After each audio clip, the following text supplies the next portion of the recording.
The legislature is back in session. Good morning, colleagues. We were on Bill 337, but the sponsor's not here right now, so we're going to proceed with Bill 318, as we promised yesterday to come back to it in the morning. Senator San Augustine, you may close on Bill 318. Thank you, Madam Speaker. I just would like to ask my colleagues to support Bill 318 and just, I guess, remind my colleagues that 318 does not support or add any additional gambling. The bill is only concentrated, focused on Article 2 of that Guam Code annotated, and from there forth, it will only entertain the bingos portion. Thank you. Thank you, Senator. On the motion to place Bill number 318-34 on the third reading, is there any objection? Hearing no objection, motion carries.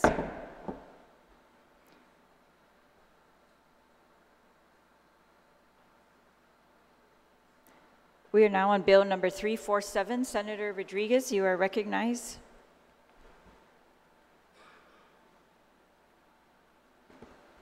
Good morning, Madam Speaker. Good morning. Madam Speaker, I move to place Bill 347-34 as introduced on the third reading file. Be allowed to briefly speak about it. Please proceed. Thank you, Madam Speaker. Madam Speaker, Bill 347 is an act to designate a portion of Route 7 as a Korean War Veterans Drive. The brave and courageous people from Guam served the United States Armed Forces when the United States participated in an international police action and sent its military to aid the people of South Korea when they were invaded by 75,000 North Korean soldiers. Participating in the United States military efforts were 150 soldiers from Guam who courageously served in the combat to assist the people of South Korea who were under attack. These Korean War veterans of Guam were placed in harm's way and extreme weather conditions to honorably carry out their duties. Among the numerous veterans from Guam who served in the Korean War, 21 Chamorros paid the ultimate sacrifice when they were killed in action. These veterans from Guam showed their true patriotism to the United States by supporting its efforts to secure freedom for the South Korean people. Madam Speaker, this bill would extend the recognition and honor on behalf of the people of Guam to the veterans who served in the Korean War through renaming a portion of Route 7 as the Korean War Veterans Drive. The naming of the road will also serve as a memorial to those who paid the ultimate sacrifice in serving their island and our country. Madam Speaker, this effort, we tried, I believe it was perhaps 2 terms ago, we tried to rename a certain road in southern Guam to the Korean War Veterans Drive as well. But there were some complications with doing that at that time. And so we're here today to attempt to do this one last time, at least for myself, in this term. And if you, and I know you were there, Madam Speaker, during the public hearing, you saw the last remaining heroes that we have who served in the Korean War, the Chamorros from Guam who served, and their life is not getting any younger. And so I'm asking my colleagues to please support this measure. It's a small token of the people of Guam's, our appreciation for the sacrifices they have shown to us and to our country. And so, Madam Speaker, a part of Exhibit A, and I passed out another document yesterday, is a map of the exact area on where we propose to rename. And if everyone has a copy, this is the copy that we have here. It has a yellow line that runs through the photo. And so where we're proposing specifically, so that it's on record, is the portion of Route 7 which begins at the Pacific War Museum. And it goes all the way into what is known as Snake Road, I believe.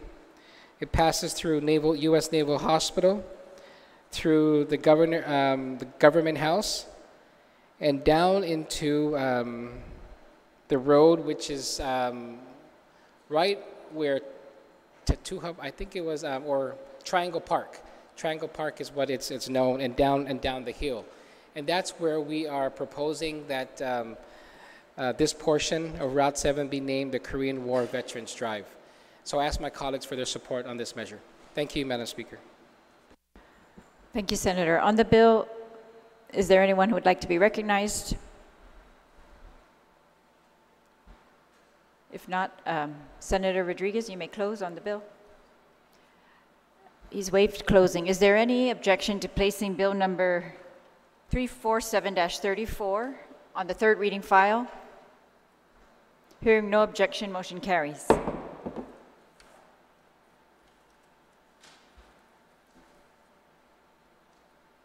We are now on bill number 348-34. Senator Ada, you are recognized.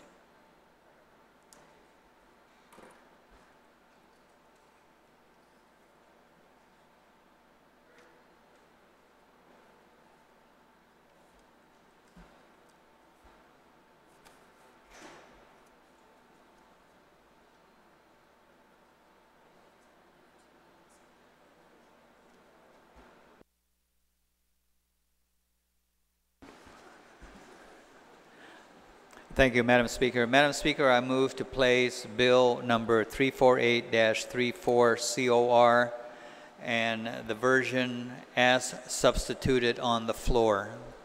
That substitute version is now being circulated.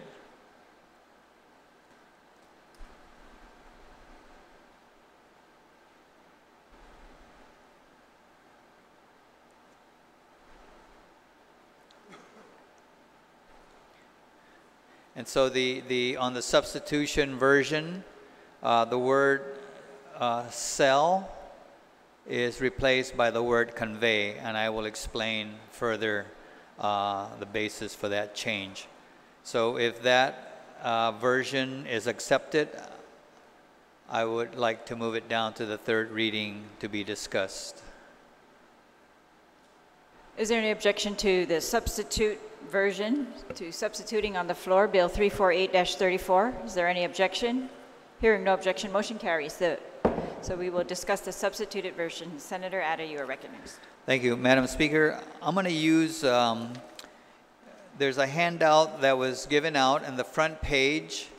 It gives you a general orientation of the area that we are talking about. And this has to do with property here in the Old Agana over towards Anigua, the Ilagan properties. And Bill 348 proposes to sell remnant pieces of government property to the landowner, contiguous landowner, so they can square off their property. So on the first page there where it says 348-34 COR handout, it shows you that that area is just southeast of the KFC Hagatnya area there. And if you go to the second page, what we have there are 5 lots, government lots, that are highlighted by the red boundaries. And so in this bill, it is proposing to sell these lots to the owner of lot 238-R1, marked there as 32, 33, and 34. So, and for the purpose of being able to square off their lots. And the areas that we're talking about, you will see on the third page of the handout, there's one lot there consisting of 69 square meters, another one consisting of 82 square meters, one consisting of 20 square meters, 24 square meters, and 8 square meters. And to the right of that is the appraisal value of each of those remnant pieces. And so the total value of the 5 lots that is being proposed to be sold or conveyed to be conveyed to the adjoining landowner, the Ilagan estate, totals up to 206 square meters at $57,300. A second appraisal came in at $57,000. The average of those two appraisals comes up to $57,150 is the total value of those remnant pieces in the 5 small lots. Now, earlier, the government condemned property closer in another area in Old Hagatna, but never compensated the landowner for that taking. And finally, after many years of fighting it out in court, the landowner, the Ilagan estate, prevailed, and the court awarded them a judgment of $273,000 $273,726 as the compensation for the land that was condemned in another area in Agana. That amount, however, has not been paid by the government of Guam, and it's been a while, and it will probably be a long while before the government of Guam comes up with the money to pay off that amount of $273,000. So in Bill 348, it proposes to convey this property, these remnant properties, which has a value of an average appraised value of $57,000, that it be then offset by what the government owes the Ilagan estate. So if then we approve and authorize the conveyance of this 206 square meters of remnant property, the government will still owe the Ilagan estate $216,600. So that is what Bill 348 is proposing to do, to authorize the conveyance of $206,000, or 206 square meters, which is valued at $57,150, but to offset that amount from what the government of Guam already owes the Ilagan estate, and will still owe a balance of $216,000. So I ask my colleagues to favorably consider the passage of Bill 348. Thank you very much. Thank you, Senator. On the motion to place Bill 348-34 on the third reading, is there any member who would like to be recognized? Senator Espaldon, you are recognized. Thank you, Madam Speaker. I suppose it seems on the surface, at least from what we've heard from the presentation by the sponsor of this bill, is that really this conveyance of fragmented lots will go towards offsetting a debt that the government owes to the family whose land was condemned by the government but was never paid for. And the way that was explained is that the landowner then prevailed in court against the government, and it was awarded $273,000. I guess, and excuse me, I didn't look at the committee report on this, but is there evidence of that judgment anywhere? And that's the question I posed to the author. Do you yield to that question, Senator Ada? Yes, Madam Speaker. It's in the committee report. Okay. Okay, and since I didn't look at it, and forgive me for my ignorance on this one, do we know what the date was in which the court award was made? 1980s.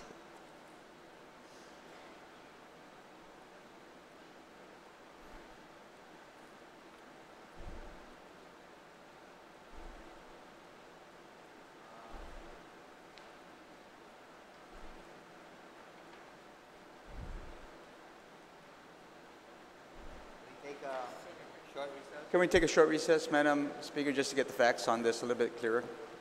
The landowner stated it was in the 1980s, and there's a judgment, another judgment in the file for.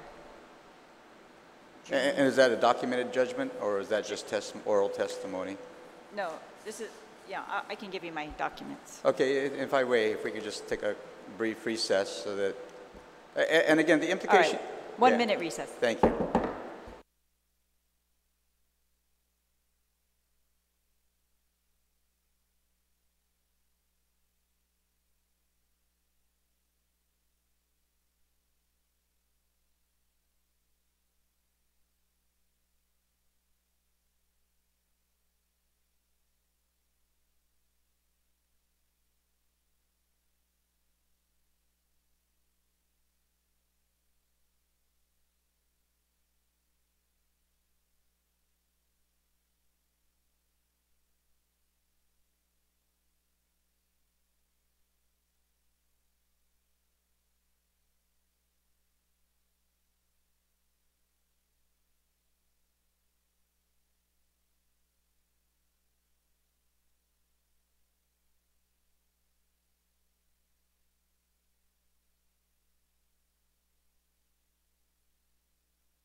We're back in session. Senator Espaldon, you have the floor. Thank you, Madam Speaker. In fact, the answer to the question is that, and the question was, when was the judgment issued by the court? And that was in the year 2016, 3 years ago.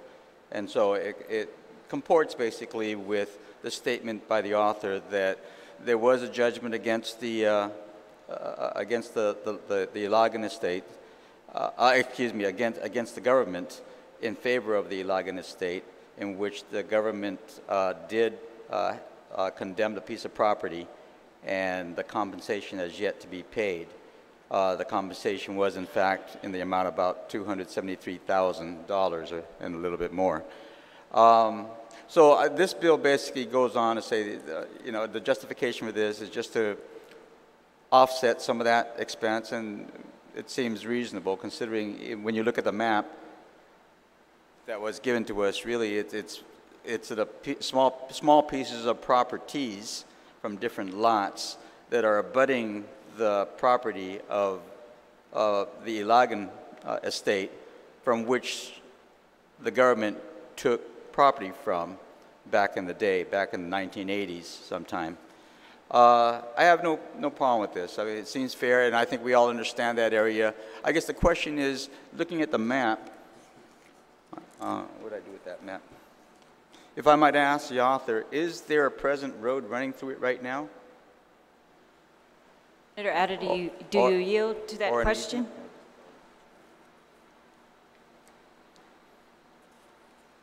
Is there a road going through those lots? Well, actually, now that I see the picture. Actually, I think access into those lots is from a Hernan Cortez Avenue, which is on the north side there, into those lot 32, 30, and all that. Okay. Yeah, from the aerial, that's what it appears to be. It's just that from the map on the second page of the visual, I believe it does show some kind of an easement, and that's what I was asking, whether the easement in total still exists. But on the aerial picture, it doesn't seem like there's an easement presently running through the properties. No, what you see there, what they're actually buying up, the ones that are the remnants that are boxed in by the red ink, is the what's left of the old Ganya PD Road, Legazpi Street. So Okay. that used to be, you know, that used to be a access road, which is not being used anymore. Okay. All right, and that just alleviates that concern, that because on the map, when you look at the map, it seems that those fractionalized lots lie on an easement of some sort. But like I said, when you take a look at the aerial map, there is no present easement through it, or at least that has been developed. And the explanation that was the old Legazpi Road back in the days probably explains why on the map that was given to us, there does show an easement. So I suppose that because it no longer exists, an easement will not be drawn through there. I'm Senator, the author, if he would yield. Am I correct in stating that? Senator Adder, do you yield to that question? Could you repeat the question, I'm Senator sorry. Espadon, please? And the explanation that the map really actually shows an old road that was drawn in, an old Agania, that we can safely say that easement will no longer be used, or that old road will no longer be used as an easement through these properties. That's correct, because now access into those lots on the northern side, lot 32, 3, and 34 will be from the Hernan Cortez Avenue. The lots on the bottom, 10, 9, 8, will come, the access will from the O'Brien Drive. Okay. All right, and I appreciate that. That's all I have for now, just to ask the questions. Thank you, Madam Speaker. Thank you, Senator. On the bill, is there another member who would like to be recognized? Senator San Nicolas, you're recognized. Thank you, Madam Speaker. I pose a question directly to the author that I'll follow up with him at a later time. I did have a question I wanted to put on the record at this time, and that was the balance here that is owed to the Ilagan estate. Pardon me. Is this? I was wondering if the author could could yield to a question whether or not this balance that is owed is also accruing interest, and if so, at what rate? Senator Atta, do you yield to that question? I do not know, but I'm pretty sure we can find. Point of information on that particular subject. I believe in the documents that we saw during the recess, I believe it's accruing interest at a rate of 6%. Thank you, Madam Speaker. I appreciate the point of information and the yielding of the author. That's important to note because while we're doing this transaction in a different kind of way by conveying the property and reducing the balance that is owed by the government, we're also allaying the interest expense that will continue to accrue by this government so long as those amounts remain unpaid.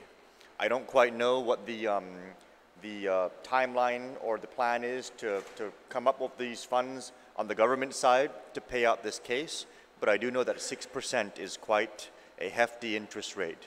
You pretty much double the balance that is owed within about 12 years if you don't pay off this amount and that 6% continues to accrue and compound. So this conveyance and reduction of the balance owed and reduction of the interest accrued on that balance, I think will be a fair transaction for the people of Guam.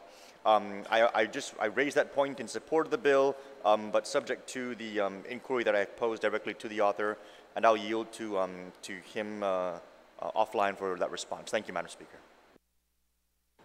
Thank you, Senator. Senator Atta, did you want to yield to that question? No, the question there's no question, I guess, pending? No, but the question that he had asked offline was a very valid question. And that is, the question is, were the lot owners to the south of that old Agana PD Road, the owners of lots 10, 9, 8, that are, I guess, sitting contiguous to that old PD Road, were they given an opportunity to also buy a piece of that remnant that's being proposed to be sold in Bill 348? And so I would need to get clarification on that. And if there's any more discussion, maybe we can continue, and by the time the discussions are done, I hopefully will have that answer. Thank you. Sutuos Maasi, Senator Atta. Acting Speaker, you're recognized. Thank you, Madam Speaker. I would like to rise in support of this bill.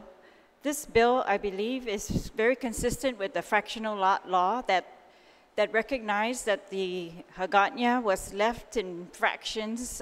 Unusable pieces of property were left, after the bombing of Hagåtña and redistribution of the land. And so the law was passed to allow these landowners, especially those, to obtain these fractions and make them usable and make their lots usable as well. And so that's one reason why I feel like this bill is just. It allows this landowner to acquire these fractional lots and make the fractional lots usable and also make his lot more usable. Because they were substandard sizes when they were divided up after the war. And for another reason is because they had taken, the government of Guam had taken this landowner's land, condemned it, and not paid them. They condemned the property, and then they allowed another adjacent landowner to purchase that property. And what should have happened, perhaps, is that that money that was used to purchase their property be given to them for the condemnation of their land, but it wasn't. And so I was not able to find in the committee report what really happened to that money. I imagine the government used it for some other purpose, but that, left these landowners in litigation and incurring the expense of that, and now, waiting for compensation pursuant to the judgment in over $240,000. And so I believe this is a a very good bill. It brings justice, a little bit of justice, not enough yet, but some justice to this family. And so I commend the author for this bill, and I support it. Thank you very much, Madam Speaker. Citizens Massey, Acting Speaker. On the main motion, any other member wish to be heard?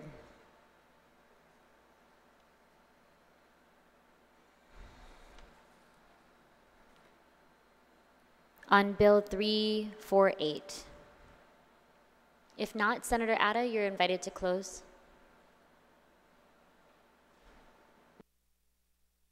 Madam Speaker, I feel like I haven't really answered fully, although I do have some answer in that to the question of whether adjacent landowners were given an opportunity to purchase this. And the only answer I've got at this point is that these remnant pieces that we're talking about are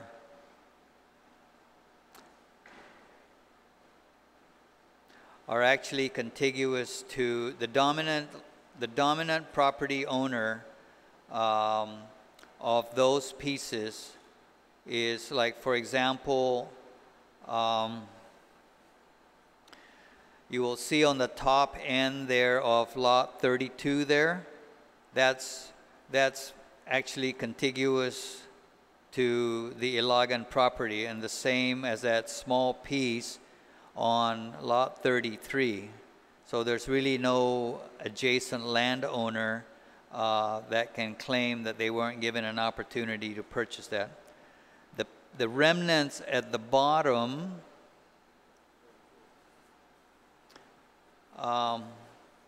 again, the dominant landowner that's contiguous to those remnants are the Ilagan family. If that's not satisfactory to the member that inquired, we can set this aside, and I'll try my best to come up with a better explanation.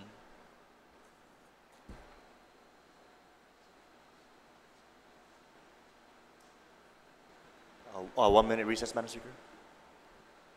1 minute recess.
The legislature is back in session. Senator Atta, you're recognized. So, Madam Speaker, I would go ahead and move that we set this aside until the answers have been satisfactorily provided to the members who are inquiring. Thank you, Senator. On the motion to set Bill 348 aside, any member wish to be heard? Any objection? Oh, Acting Speaker, you're recognized. No objection, Madam Speaker, but may I ask the author if we could amend or ask legal to amend or could I make a motion that legal amend the bill to include the legal lot descriptions as given to us by the Department of Land Management? So they take the lot numbers and they reference them onto maps and drawings. And so we can give this to legal. They could to amend the bill to include the legal lot descriptions, not just the lot numbers. Just Senator a point of order, Nicholas. Madam Speaker. We're on the motion to set Yes. aside. So after we come back, we can entertain a Right, motion we can to amend. entertain this motion. Thank you very much. So we'll note that, Acting Speaker, and we can return to it. And on the motion to set 348 aside, hearing no objection, motion carries. 1 minute recess.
The legislature is back in session. We are now on Bill 363. Senator Rodriguez, you are recognized.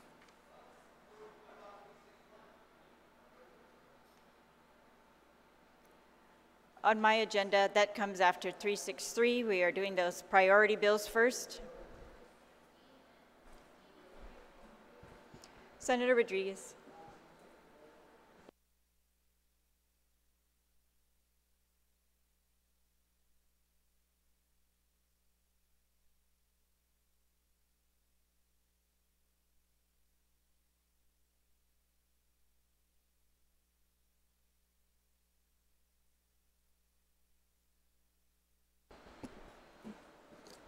Thank you, Madam Speaker. Madam Speaker, I move to place Bill 363-34 as introduced on the third reading and be allowed to speak on the bill. Please proceed. Thank you. Madam Speaker, Bill 363 is an act to grant and approve the qualifying certificate negotiated by Cortec Captive Insurance Corporation and the Guam Economic Development Authority, qualifying certificate number 255, GITA document number 180293, to rebate income taxes. Pursuant to Public Law 34-116, Section 3.8, it states, notwithstanding any other provision of law, rule, regulation, there shall be a suspension of all renewals and or extensions of qualifying certificates. The Guam Economic Development Authority shall not issue, approve, or grant any renewals or extensions of any qualifying certificate. Nothing herein shall affect the consideration of new first-time applications for qualifying certificates that are duly submitted pursuant to applicable laws and regulations. Notwithstanding any other provision of law, rule, or regulation, any new first-time applications for qualifying certificates shall be approved by E. Legislature Guahan prior to approval of E. Magalahan Guahan, end quote. This provision, Madam Speaker, was included and enacted in the fiscal year 2019 Annual Appropriations Act. On September 25, 2018, E. Legislature Guahan received a notice from GITA's administrator dated the same day informing the body that although GITA Board of Directors has approved and officially recommended the Governor of Guam to execute qualifying certificate number 225 for Cortec Captive Insurance Corporation, the Guam Legislature must first provide its approval. This bill basically provides E. Legislature's approval of Cortec's Captive Insurance Corporation's qualifying certificate application, which is attached as Exhibit A to this bill. This particular QC, Madam Speaker, fully complies with the restrictions set forth in Public Law 34-116. First, the Cortec Captive Insurance QC is a first-time QC application and was submitted pursuant to law and regulation. The application was fully vetted by the GITA staff and subsequently approved unanimously by the GITA Board of Directors and approved by the Attorney General of Guam on August 8, 2018. Second, if passed by this body, it provides legislative approval of Cortec Captive Insurance QC as it is a new first-time qualifying certificate. This legislation demonstrates our government's commitment to provide incentives to off- and on-island investors of our captive insurance QC program. The intent policymakers had in 1997, Madam Speaker, when it was first established, was to develop a bona fide and robust captive insurance industry on Guam, where money is kept on island and invested in our local economy. We are far, far from having a robust captive insurance industry on Guam. It is important to note that the incentives our captive insurance QC program provides should not be considered a tax break. It should be regarded as an effort to attract local, national, and international businesses with the financial wherewithal to keep their money here on Guam and to encourage its investments in our local economy. The end result is economic development, job creation, both of which will greatly benefit our island and our people. Even after the tax Trump cut initiative, Madam Speaker, Guam is in a very unique position to take this captive insurance potential to a whole new level. There are about 29 U.S. states with active captives domiciled in their state, with Vermont leading with over 500, nearly 600 captives, and being the top 3 jurisdiction in the world. There are constant changes and improvements states go through to update their laws, regulations, and competitiveness to attract more companies to domicile their captives in their states. Hawaii has been active with over 200, almost 300 captives. Regionally, we're hearing of governments in Micronesia starting to pick up steam with this industry as well. Here on Guam, Madam Speaker, you know, I'm very concerned that we're kind of going backwards with this. Our lead economic development authority allowed this particular QC application in limbo for about 2 years. And now we have this body having to approve a captive insurance incentive application. I must say this was not the intent of our leaders in 1997 when the QC for captives was brought forward. And it shouldn't be it shouldn't be our intent today as we look at this captive insurance industry. We have an opportunity, Madam Speaker, with the new administration, new set of leaders in this body that will be taking office in January. We need competent, qualified individuals in our government that understand how this particular industry works, the benefits of what this industry can do for Guam and for our government to be able to open the floodgates for more companies, both on and off island, to set up captives on Guam. Finally, upon reviewing the prior captives, and I did pass out a spreadsheet to my colleagues, after reviewing some of these prior QC captives, we've noticed that there's some inconsistencies on how this particular QC application that we have from Cortec is being applied. If you look at the spreadsheet that I provided, Madam Speaker, you look at each beneficiary, and for captive insurance, we have about 2 beneficiaries. And it's pretty consistent on what the government has approved and granted them, which is approved pursuant to law, which is a full abatement of corporate income taxes, abatement of a rebate of dividend tax for their shareholders, and as well as a GRT abatement for a 20-year period, which in most cases is renewable if the specific contract is in conformance with the terms and conditions. And so I have an amendment that I circulated as well to ensure that we have some sense of consistency and fairness when it deals with captive insurance. But before I touch upon that, Madam Speaker, I want to talk about how perhaps the past 8 years I've served in this body, one of the issues that I've worked really hard on is getting our community, getting our body to understand one particular industry, which is an insurance industry as well, the domestic insurance, where in sometime years ago, a special legislation was passed to allow them to be able to take advantage of this QC. And I've always said that because it was passed pursuant to law, it was signed and approved by the governor of Guam, I believe in 1997.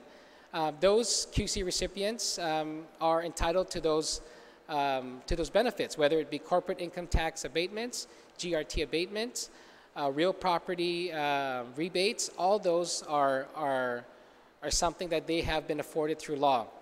I want to say now, as I said in the past, I didn't agree. I don't agree with domestic insurers on health insurers being given these QCs, and we see now that some of them are up for renewal, and that the governor as well has opted. I'm not sure what the record is, but some of them are not being renewed for whatever reasons the governor or GITA has at that time. However, we must take a look at captive insurance as a whole separate type of program. These are not health insurance or domestic insurers. These are captive insurers, and if you look back at the record that we've seen in 1997, it was the initiative of former Governor Carl Gutierrez who wanted Guam to take advantage of this program, looking at other jurisdictions, the Cayman Islands, I forget what other jurisdictions where they had a robust captive insurance program. The vision of Governor Gutierrez then and leaders at that time was to ensure that we had some sort of incentive here that would attract these companies to bring their money to Guam with a incentive program that they've passed at that time, and to have those monies stay on Guam to benefit our people. Unfortunately, since then, we've only had 2 captive insurance applications that we've had. And if you take a look and do the research on what has happened throughout the years in other states, in U.S. states, there's a constant desire, constant effort for states to change and to improve the regulations and the competitiveness of their programs. And so here on Guam, we've kind of, as I said earlier, we've kind of gone backwards on this. And so I know that during the public hearing, you were there, Madam Speaker. You've asked some very intelligent questions, and I must say that Mr. Ho from Cortec was there, and he answered these questions, I believe, to the best that he could, and was really acceptable in terms of what this captive insurance industry can really do for Guam, and what it doesn't do. I know there was concerns of that. Because of who they are, of how big their footprint is on Guam, that this QC would benefit their other entities. And we've known on record that it's not. It's clearly on the premiums and clearly on the insurance that they choose to insure themselves, the risk that they take on. That's what we are granting these QC incentives to. And so, with that said, Madam Speaker, I offered this amendment. It's on line 18, page 2. It's to amend section 3, and it's to add the abatement of gross receipts tax authorized pursuant to 12 GCA chapter 58, section 58.127. And it reads, notwithstanding any other provision of law, rule, or regulation, Cortec Captive Insurance Corporation, qualifying certificate number 225, shall include the abatement of all business privilege taxes effective the date on GITA, document number 19-0293 for a period of 20 years for the gross receipts derived from the underwriting insurance risks either in or out of Guam, including gross receipts derived from investing funds generated from insurance underwriting in Guam. This abatement shall follow all other terms and conditions set forth on qualifying certificate number 225, including the renewability of this abatement. And so again, Madam Speaker, I want to just direct our colleagues to the spreadsheet that I've circulated. And this shows all the QCs that have been approved by the government. And to ensure that we send the right message to others that may be looking for a destination to domicile their captives, that Guam is business friendly, we are fair, we are transparent, and we'll treat people equally. And so with that, Madam Speaker, I ask my colleagues for their support on this amendment. Thank you.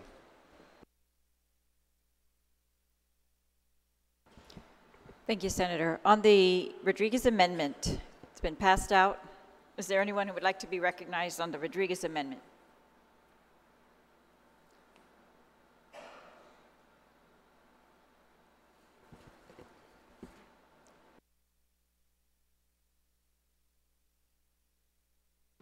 All right, Senator Ogden, you are recognized. Senator Espaldon, you are recognized on the Rodriguez amendment.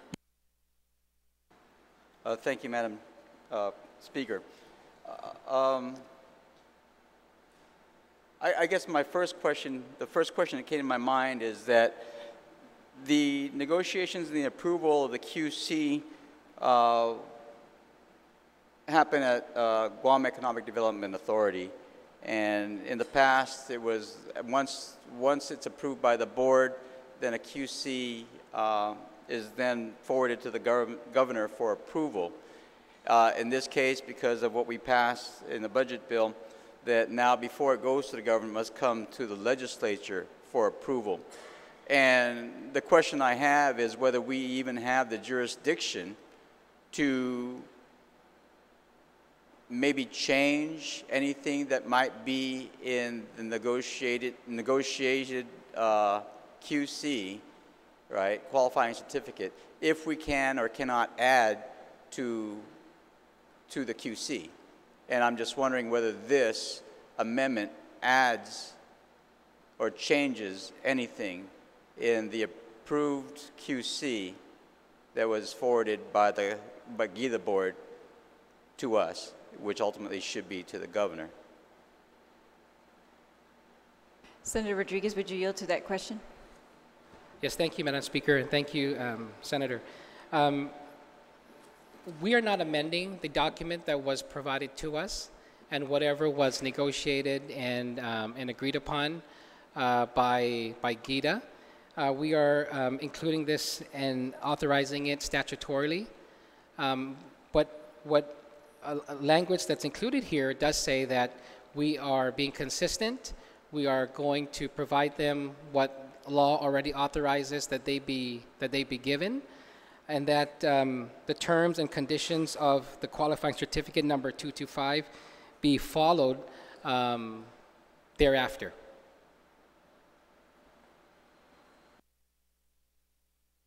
Senator Espada.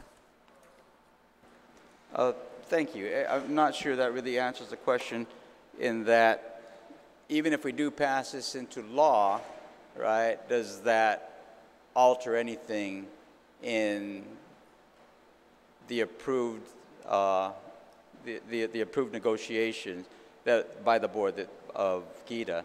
And one of the things that kind of stands out, it said, and again, this is probably in line with the law, it shall include the abatement of all business privilege taxes for a period of 20 years for the gross receipts derived from the underwriting risk either in or out of Guam. And I suppose that when you're talking about a footprint that's very large, not only at Guam, but perhaps in other jurisdictions, what does that mean in terms of Gov Guam abating all business privilege taxes that were derived from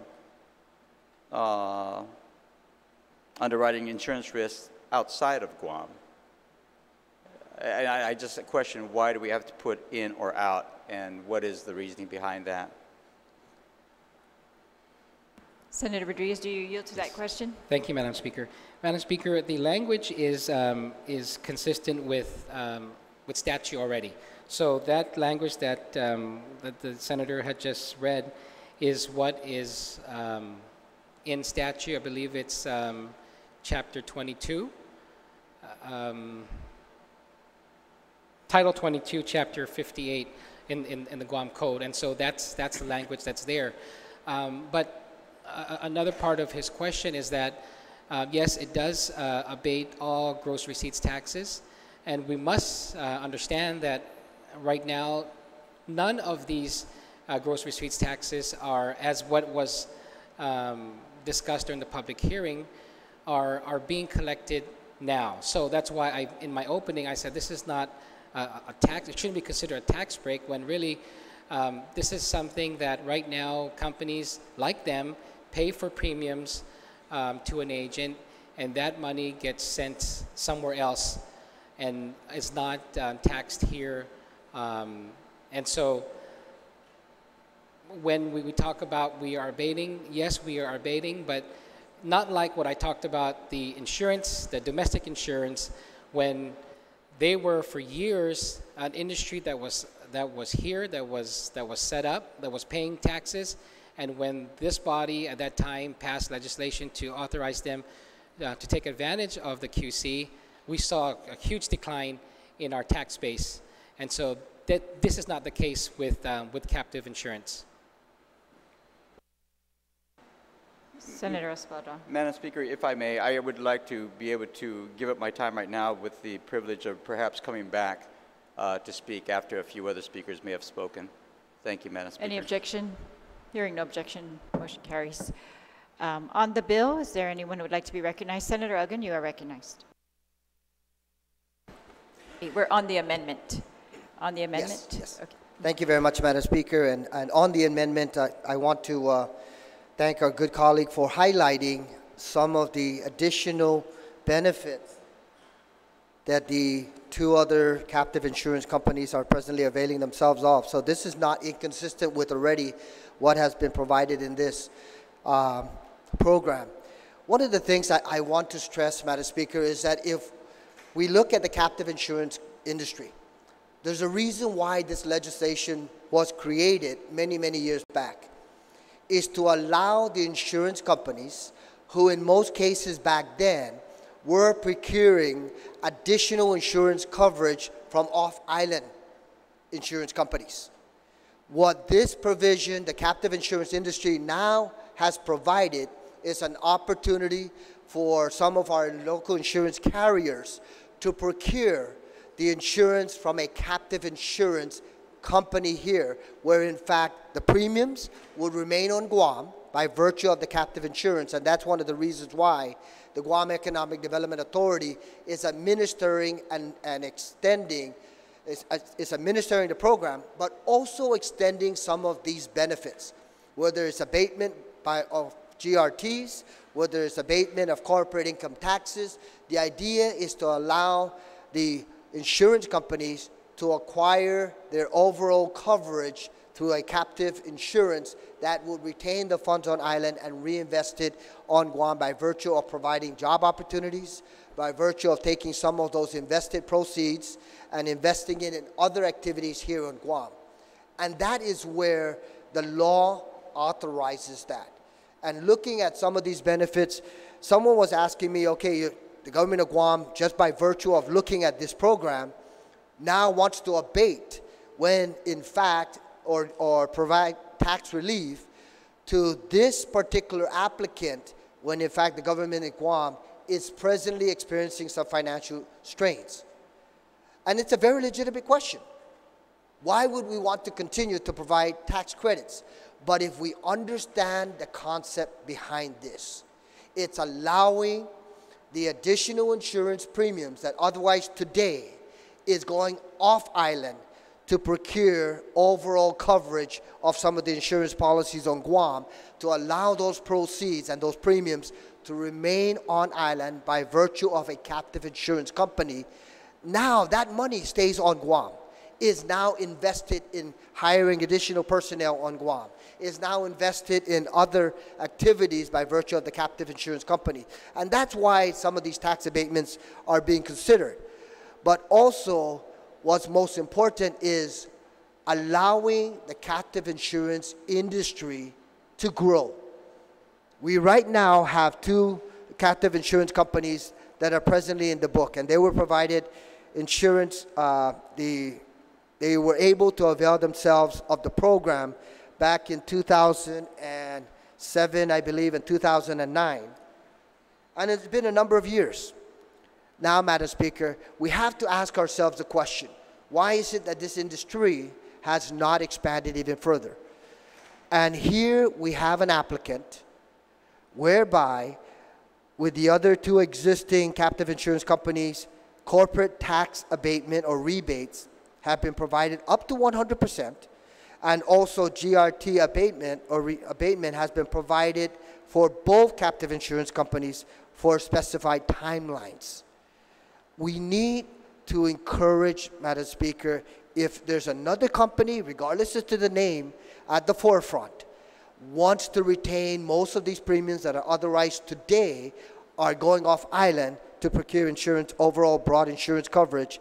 If there is a company out there that wants to retain most of those premiums on island and invest it back in our island and in our economy and have it circulate on island, then I believe that we need to look seriously at what can we provide as a community so that that incentive is there for this company to establish itself as a captive insurance. And that's what we are faced with here. And the amendment, Madam Speaker, that the good senator is proffering is applying equity in terms of allowing gross receipts taxes to be part and parcel of the equation. So I stand in support of the proposed amendment. You know, it's about keeping the premiums and the proceeds here in our local economy so that this applicant and perhaps any subsequent applicant for captive insurance will be given that opportunity to be able to invest those resources here on island and provide employment opportunities. So I stand in support of the proposed amendment. Thank you, Madam Speaker. Thank you, Senator. On the amendment, Senator San Nicolas, you are recognized.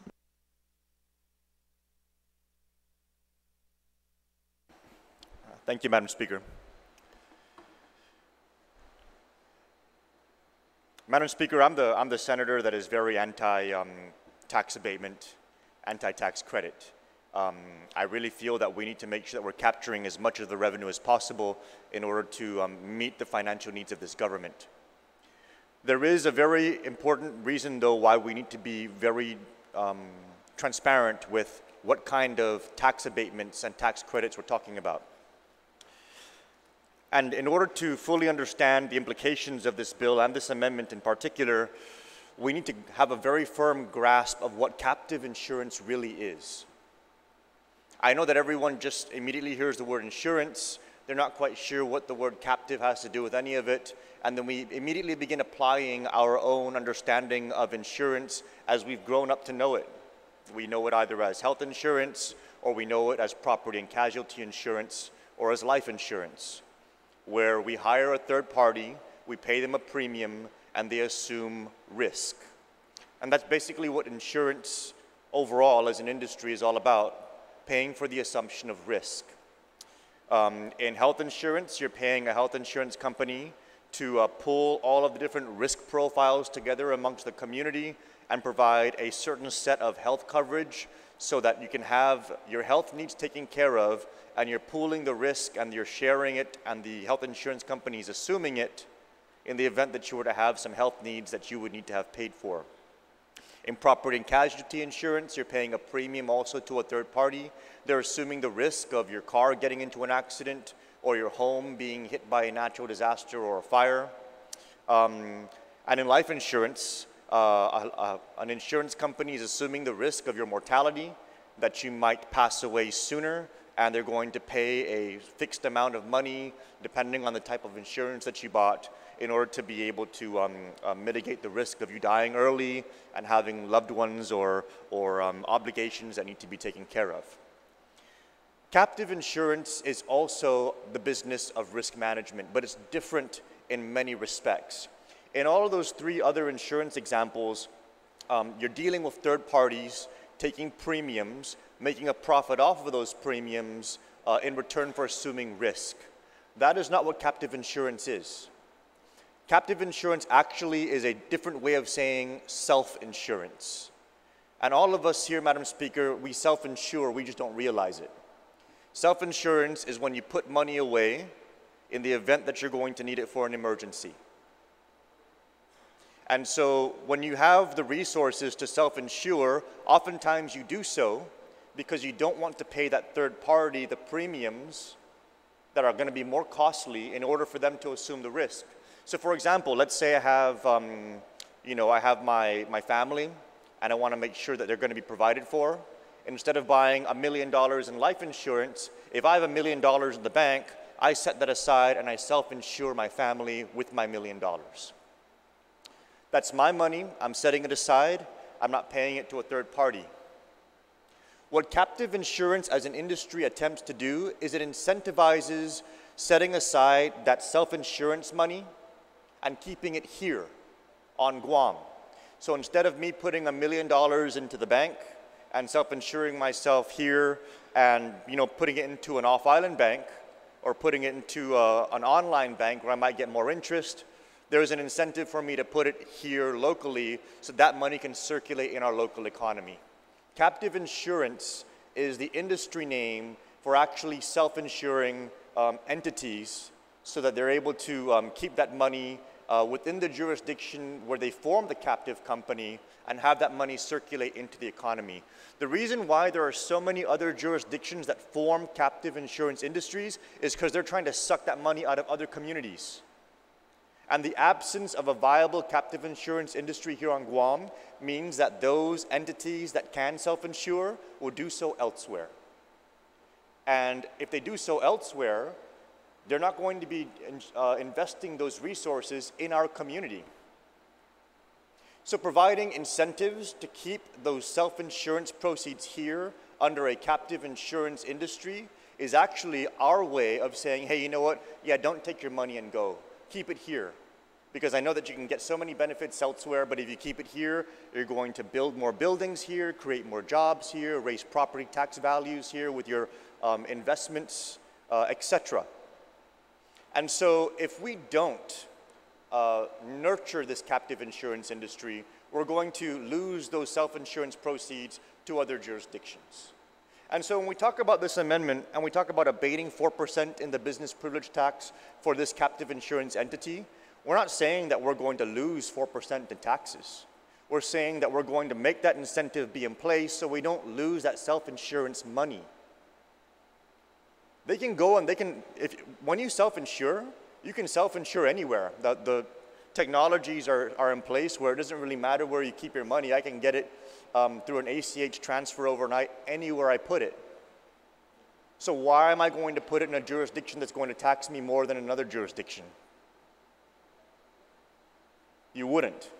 Any more than you'd put your money in a bank that doesn't pay you higher interest than another bank.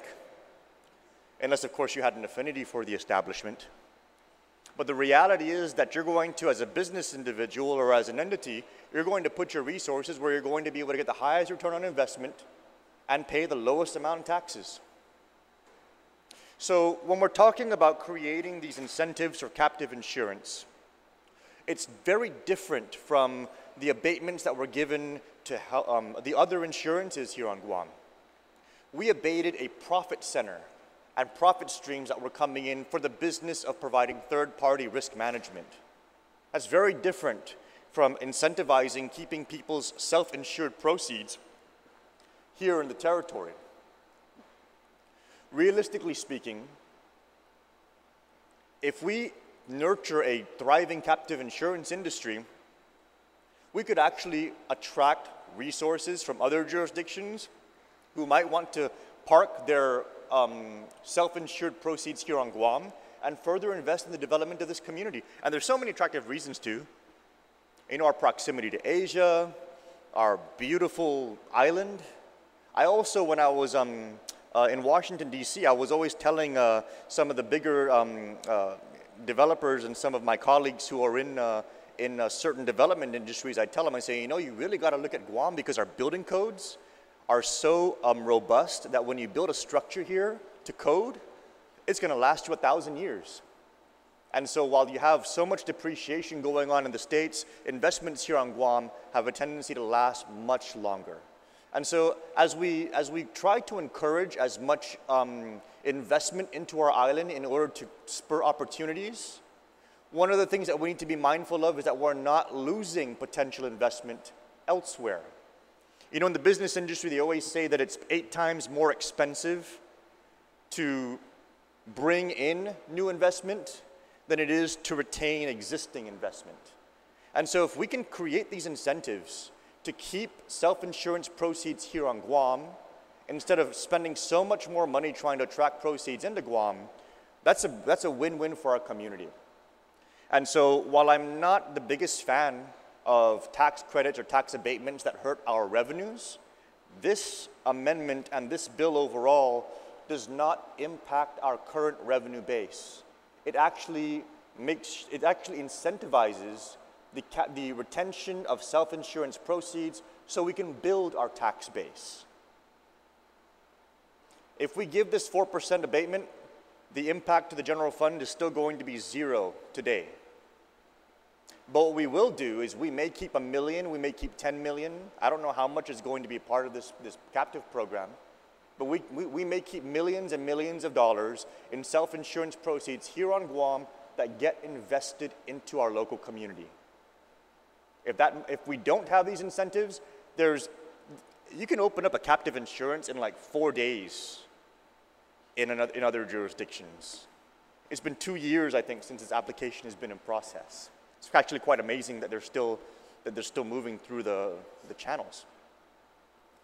But if we don't nurture this, it's going to go elsewhere, and we will still get 0 of 4% of GRT. But we will also get 0 of the investment that would have come from keeping the environment attractive for having those proceeds remain here on Guam and be invested here on Guam. So I agree with the mover of the amendment and the author of the bill in his opening statement. We can't allow our island to continue to fall behind because we lack and I've said this already several times, we lack a global view of what it is that we're talking about with respect to the measures that we're addressing in front of us. Captive insurance is a fancy way of saying that it's an industrialized form of self-insurance. It's being done in so many other jurisdictions. There really is very little impediment for this money to be held elsewhere because you can self-insure anywhere else. And if we don't nurture this industry here, it's not going to develop. And the whole reason why this QC was developed in the first place is actually specifically for these kinds of companies. You basically create a subsidiary, you put your money into that subsidiary, and that subsidiary invests your money for your company and assumes the risk of the company in the event that it needs to tap those insurance proceeds for whatever purpose the company might need. You can create that subsidiary anywhere. Let's have them create it here. And let's have them invest those proceeds here. Let's incentivize it, and let's make sure that we're able to see the forest from the trees when we're talking about the difference between giving out a qualifying certificate, an abatement, or a tax credit for industries that really wouldn't have paid taxes here anyway if we didn't incentivize them to remain. Thank you, Madam Speaker. Thank you, Senator. On the amendment,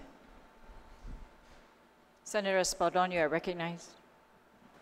Thank you, Madam Speaker. Madam Speaker, the previous speakers definitely spoke very intelligently as to why we should favorably consider the bill as a whole and this whole policy of approving this qualifying certificate. And I have no problem with that because I too support this legislation. However, the point of the matter is that what we are discussing now is the amendment before us. The amendment before us includes the words, well, it goes, let me restate my first question, and that is whether we have the authority or the jurisdiction to be able to change anything that was approved by the qualifying certificate as approved by the GITA board. And the reason I bring that up is because in this amendment, it reads that notwithstanding any other provision of law, rule, or regulation, Cortec Insurance Corporation qualifying certificate number 255, and here it is, comma, shall include the abatement of all business privilege taxes effective, et cetera, et cetera, et cetera. And I guess maybe it's just the legal mind in me that you have to draw a differentiation between what an abatement is and what a rebate is.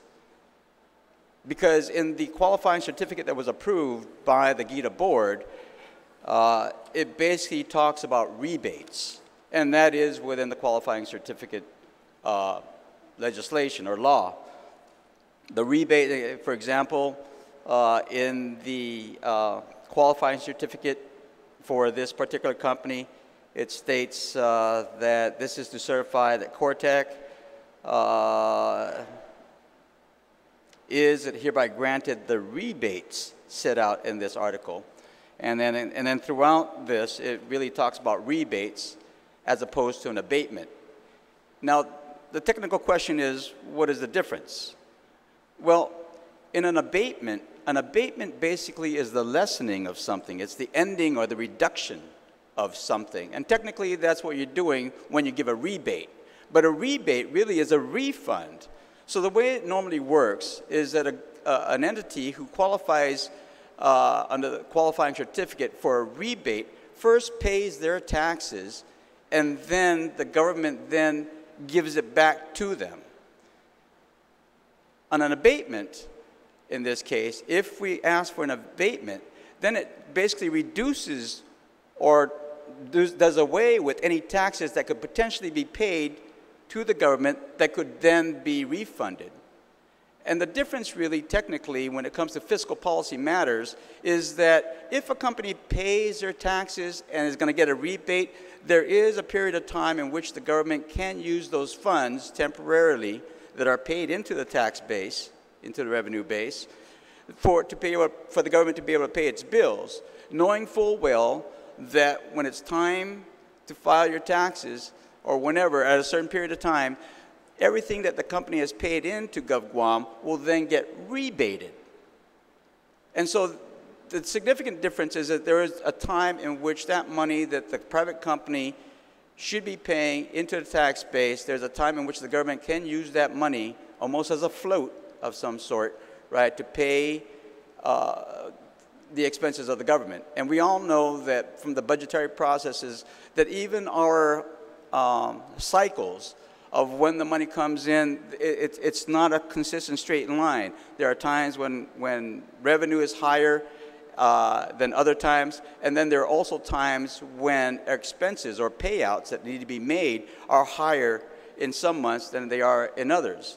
Take, for example, the retirement supplemental or the COLA or the bond payments. Those are times in which we have to pay that are actually already in place, regardless of when the revenues may come in, right? And so I make this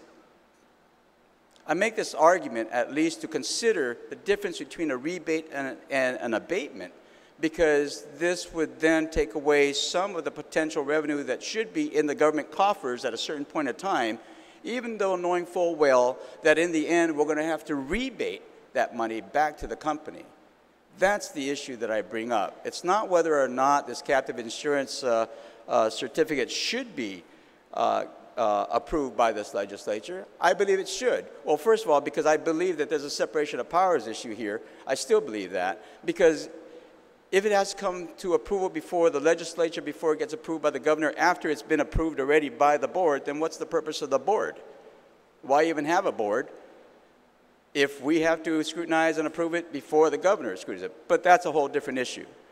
The issue I have now is whether we have the authority to change or to put something in law that basically has a change to what has already been granted by the board for this QC.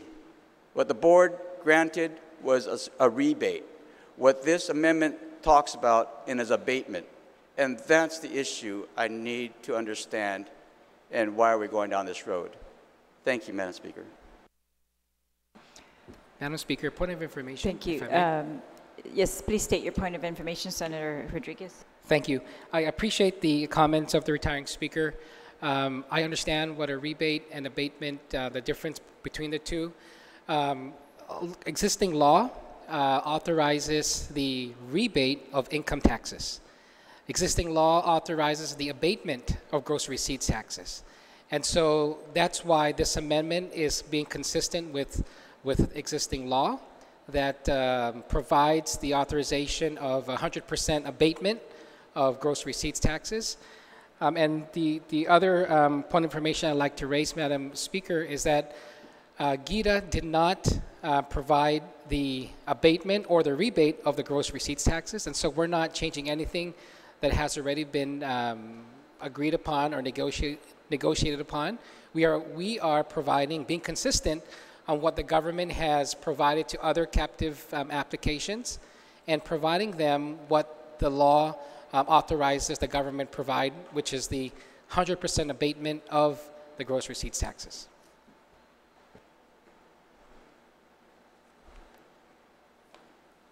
Madam Speaker, I appreciate... Senator Espada. Thank you. I appreciate that information, but it still goes to the question, right? Do we have the authority, even though it might be in Guam law that abatements are allowed, right, to change what is already in the granted QC, which does not talk about abatements, but talks about rebates?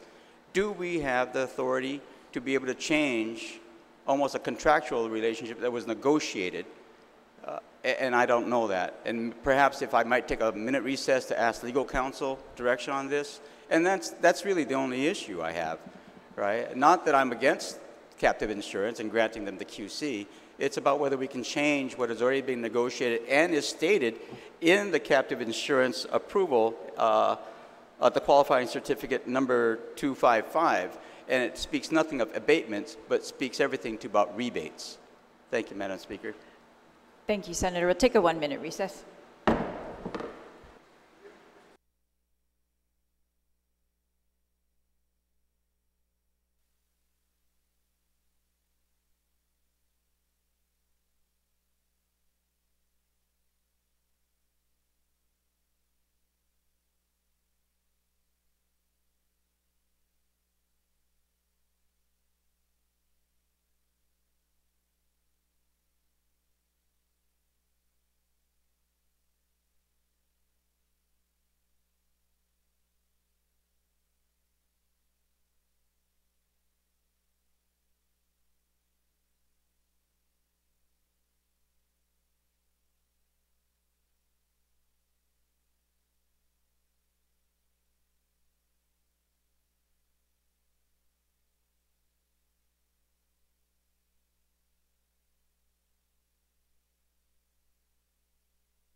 We're back in session. Senator Espaldon, you have the floor. Thank you, Madam Speaker. Madam Speaker, I appreciate this time, and we had a lot of opportunity to discuss the various issues.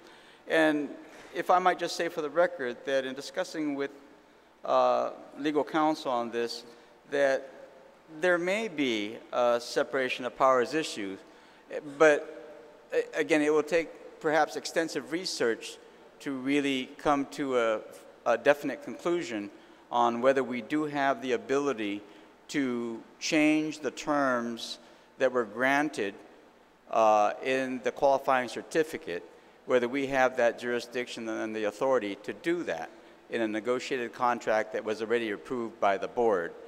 But I do want to say that for the record, the legal counsel's advice, or at least sentiment back to me, was that they believe there may be a separation of powers issue, but they cannot definitively rule on that without further analysis. And so I still maintain that there is a difference, and I still am concerned about whether or not we can change or add something or detract something from the terms of a negotiated qualifying certificate that was approved by the board already, and and that becomes problematic.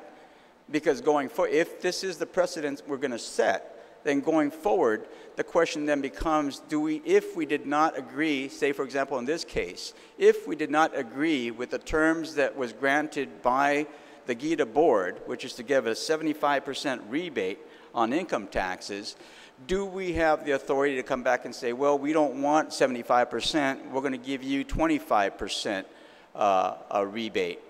And again, is that within our purview? Is that within our jurisdiction to determine? I don't know. And legal counsel, again, does caution us, at least caution me, to be careful, because there may be separation of powers issue if we attempt to do something like this. Thank you, Madam Speaker. Thank you, Senator. Hey, Madam Speaker, if I may add to that as well. You have a point of information? Yes, that's correct. So the retiring senator is right. Even prior to me introducing this bill, I worked with our legal bureau, and yes, I do believe there's a separation of powers issue here, when this body, in its wisdom, included the provision in the budget law that required these QCs that have been vetted by the executive to come back here for approval prior to the governor. But that's what it is today. That's what we're faced with today. That's the current law. And so that's why we're here. We have this bill in front of us. And my position is that now that we're here, it gives us that opportunity to approve it or disapprove it. If we approve it, we want to add, just like we've done in rules or regulations that come before this body that have been vetted through the executive branch. We come and we approve it with or without amendments. And so that's the position I'm taking, and I'm hoping that my colleagues see it that way, and that, again, we are consistent in how we are applying the benefits of the QC program across the board. Thank you, Madam Speaker. Thank you. On the amendment. Madam Speaker, if I may just have a minute just to identify something, again, from what the previous speaker and the author of this amendment and bill. A minute recess? Says. No, not a minute recess. Oh. If you just allow me to say something to that. Point of information? Yes, point of information. There is a difference between us changing the terms in a qualifying certificate that was negotiated versus making some changes in rules and regulations that apply to government functions. And so the consistency, I believe, is not, they're not parallel. Because again, we're talking about something that was negotiated between the government and an outside party, where there's the rules and regulations that we tweak when we come in for approval really is for within the policy that governs the rules and regs within government of Guam. So there is a distinct difference. But like I said, my concern still stands, Madam Speaker, and I might have to vote against this amendment just because the separation of powers issue and whether or not we can change the terms of something that has been negotiated and approved by the GITA board, whether we have the authority to make changes. Because, Madam Speaker, like I said in a previous analogy, if we don't like the 75% rebate that was approved by the GITA board and we say, let's give them a 10% rebate, do we have the authority to do that? I don't believe so. I think what was passed in the budget bill is for our approval. And the way I look at it, it's either a yes or a no. So this amendment may be out of place, but again, without more legal guidance, it would be hard to determine. Thank you, Madam Speaker. Thank you. On the amendment, is there anyone who hasn't been recognized who would like to speak on the amendment? If not, Senator Rodriguez, you may close on the amendment. Thank you very much, Madam Speaker. I thank my colleagues for the discussion on this amendment. And, you know, the retiring speaker spoke about how the difference between this and perhaps a rules and regulation that comes here, how they are different. In this case, Madam Speaker, the agreement hasn't been executed. So it's a proposed draft agreement. That's why it's here. It's for approval. And so perhaps if it was an agreement that has been signed and executed upon, then perhaps that argument of whether we could change that stands. However, this is an agreement, this is a draft agreement that hasn't been executed, and that's why this body in its wisdom said, come back here and we will take a look at it. But if we like it, then we'll approve it. If we don't, we'll make changes, and then we'll approve it or disapprove it then. And so that's where we're at this juncture. And so, again, I ask my colleagues for their consideration on this measure. Thank you. Thank you. On the amendment, all in favor of the amendment, please raise your hand.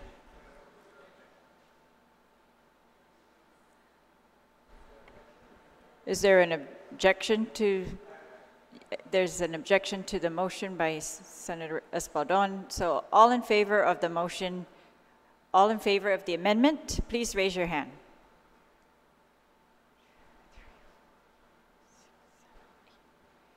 Amendment passes. Senator Rodriguez, you have the floor on the bill.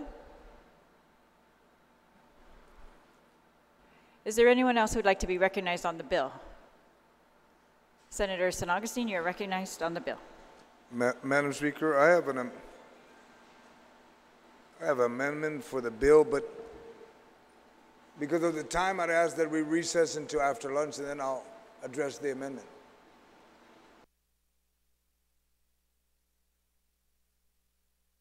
Yeah, are the copies passed out? If we could get those before lunch then, and all right, we'll recess until 2 o'clock. Recess until 2.